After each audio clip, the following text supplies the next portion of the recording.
Il était une fois, dans un lointain pays d'Orient, un charpentier nommé Ali Baba, qui vivait pauvrement avec son épouse. Ali Baba allait souvent dans la forêt avec son âne pour y couper du bois et le revendre en ville. Un jour qu'il était allé chercher du bois dans la forêt comme à l'ordinaire, il entendit un bruit de galop. C'était un groupe de cavaliers qui se dirigeait tout droit vers lui. Et les hommes n'avaient rien d'aimable. Ce sont certainement des voleurs. Je ferais mieux de me cacher. Ali Baba cacha son âne derrière les buissons et grimpa à un arbre. Les hommes arrivèrent et s'arrêtèrent juste sous l'arbre. Ali Baba les compta. Ils étaient 40 exactement.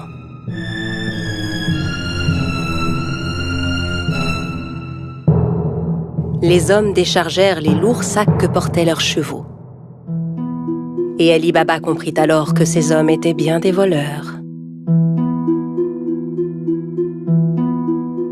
Le chef de la bande se dirigea vers un énorme rocher devant lequel il se mit à crier.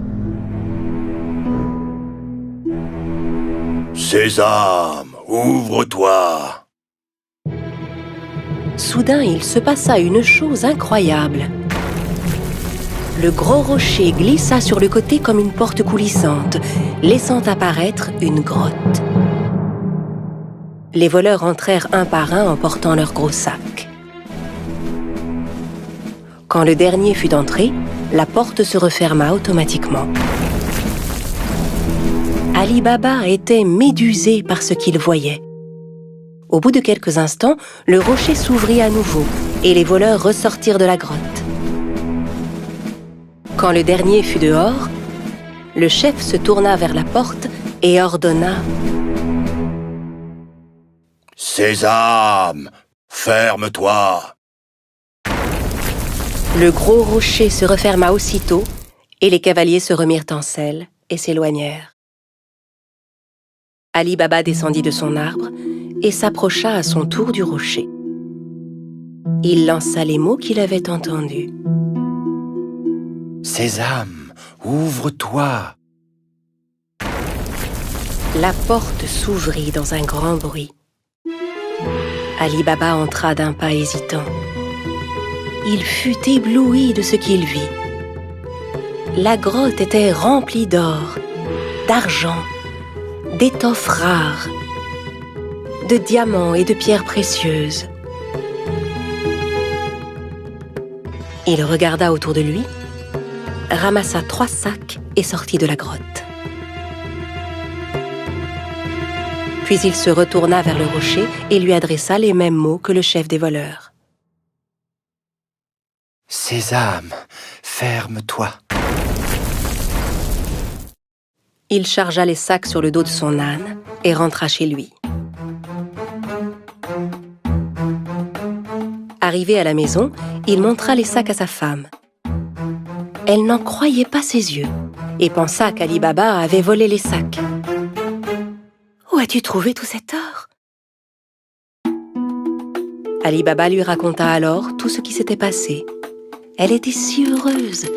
Ils se mirent ensemble à vider les sacs. « Aide-moi à compter ça. Je veux savoir combien d'or nous avons. » « Non, creusons plutôt un trou pour y enterrer cet or. » « Va creuser le trou, j'irai demander une tasse à mesurer à ton frère Cassim. » Cassim, le frère d'Ali Baba, était un riche marchand, mais c'était un homme très cupide. Il n'avait jamais aidé Ali Baba, qui mit sa femme en garde.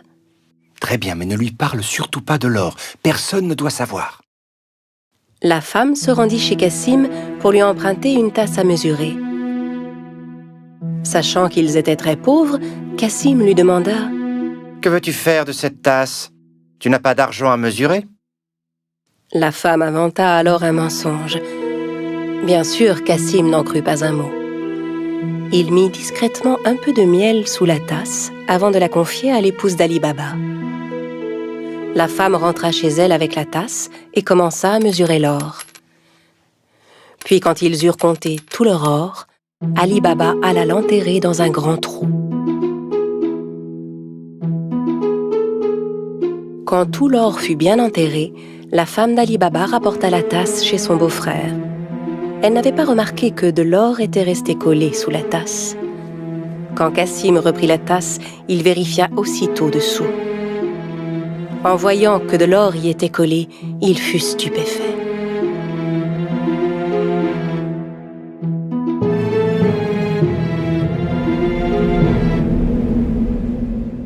Je me demande où Ali Baba a pu trouver cet or.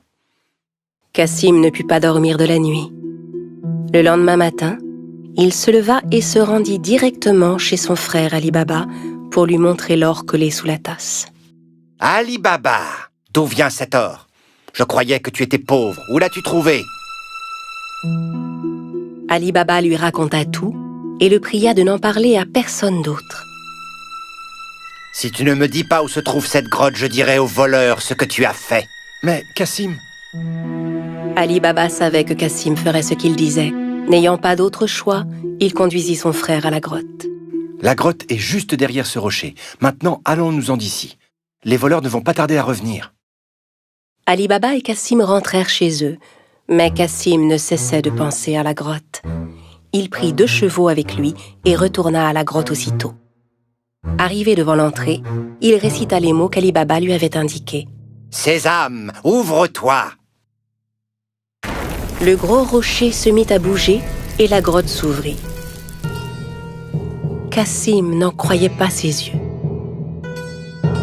Il était fasciné par le spectacle qui s'offrait à lui, hypnotisé par tout l'or qui brillait.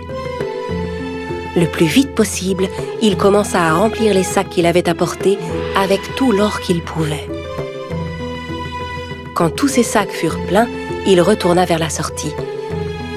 Mais la porte s'était refermée.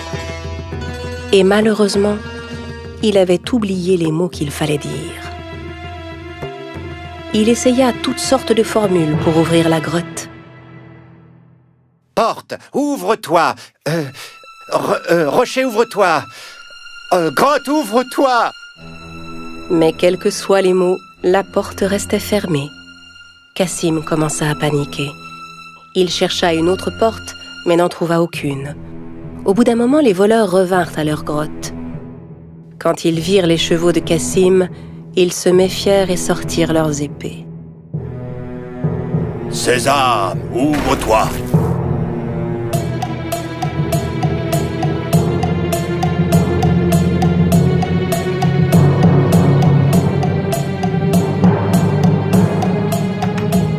En entrant dans la grotte, les voleurs s'emparèrent de Cassim et le punirent sur le champ.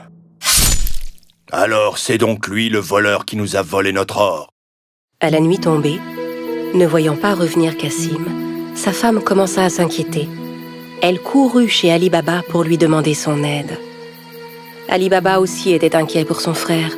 Il retourna à la grotte et vit les 2 chevaux qui attendaient devant la porte. Il comprit alors que son frère était à l'intérieur et qu'il s'était fait tuer par les voleurs. Il retourna voir sa belle-sœur et lui raconta tout. Ensemble, ils décidèrent de n'en parler à personne. Au bout de quelque temps, Ali Baba et son épouse vinrent s'installer dans la maison de Cassim. Ils s'occupaient de son commerce et aidaient à le faire prospérer. Leur fortune ne cessait de croître. Dans le même temps, le chef des voleurs se rendait compte que l'or caché dans sa grotte ne cessait de diminuer de jour en jour. Il ordonna donc à l'un de ses hommes de vérifier s'il ne voyait rien de suspect.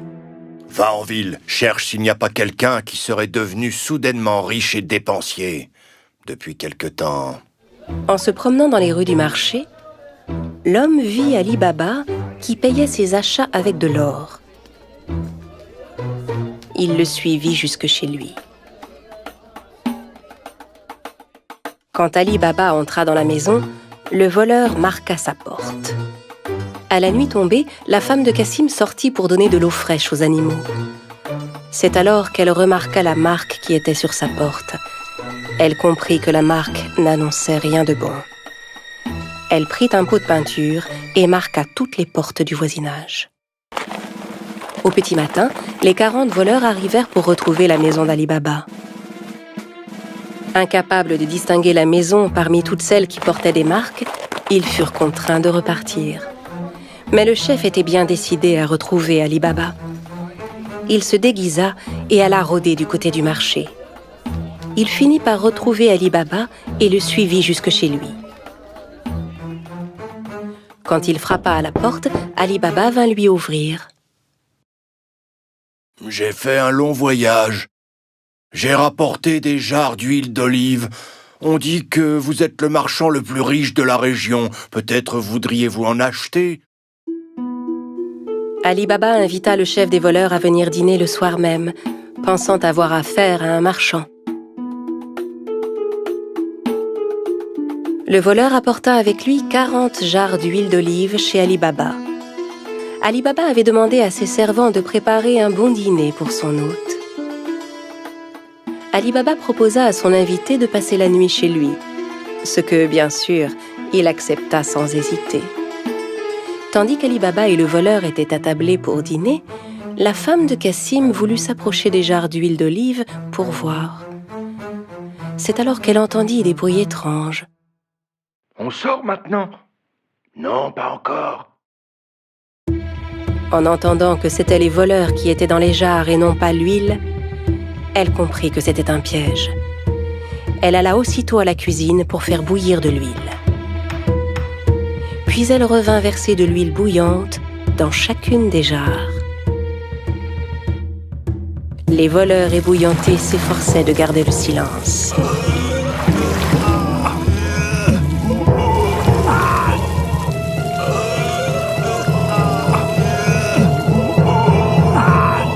À minuit, quand tout le monde était endormi, le chef des voleurs alla vers les jarres.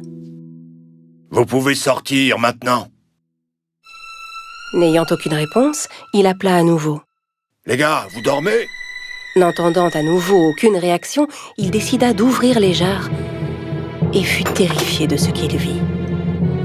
Terrorisé à l'idée de se faire attraper à son tour, il s'enfuit et ne revint jamais. Le lendemain matin, la femme de Cassim raconta à Ali Baba ce qui s'était passé. Cette fois, il savait qu'il n'aurait plus jamais à s'inquiéter des voleurs. À partir de ce jour, Ali Baba et sa famille menèrent une vie riche et heureuse.